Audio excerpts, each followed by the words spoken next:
UK officials are trying hard these days to delve into what actually motivated the young man who carried out the recent terrorist attack at a concert in Manchester. The most credible explanation, according to Western media, is this. Salman Abedi had been radicalized after seeing Western airstrikes kill children in Syria. This has reportedly been confirmed by Abedi's sister. She told the American daily, The Wall Street Journal, "I think he saw children, Muslim children, dying everywhere and wanted revenge."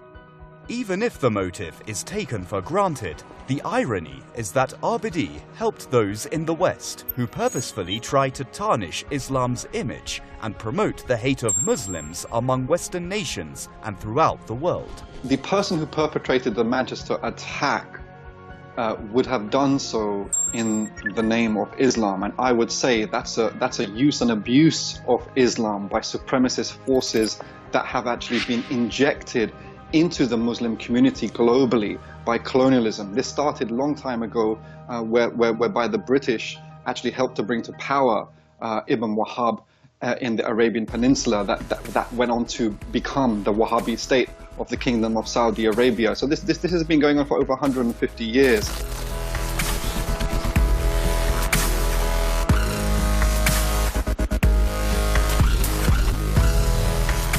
Now the question is, who is at fault for the vicious cycle of terror which has plagued the world over the past years?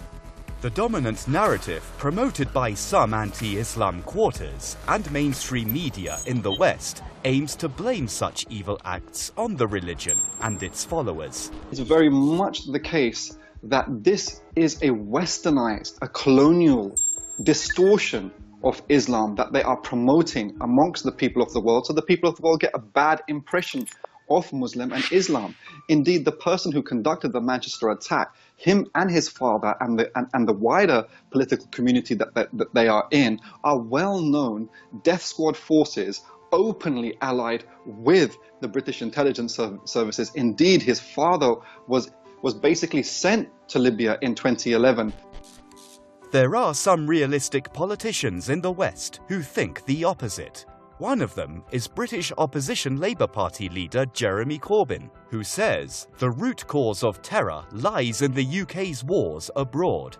Corbyn said the UK must admit the so-called war on terror is simply not working. Seeing the army on our own streets today is a stark reminder that the current approach isn't really working so well.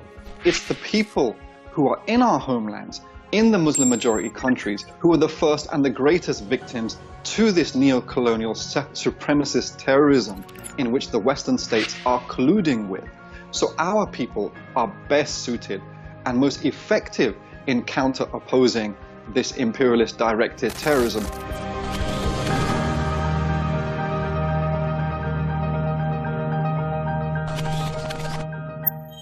Western governments resorted to force to tackle the threat of terrorism following the 9/11 attacks in the US.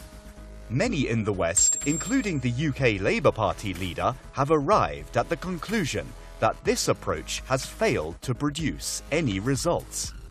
They contend that the wars waged by the US, Britain, and their allies here and there has only created a catch-22 situation, and that a smarter war must be sought to fight terrorism. The fight is now an urgent need as the threat of terrorism is looming large, with terror groups expanding their sphere of activities to regions well beyond the Middle East, such as Southeast Asia.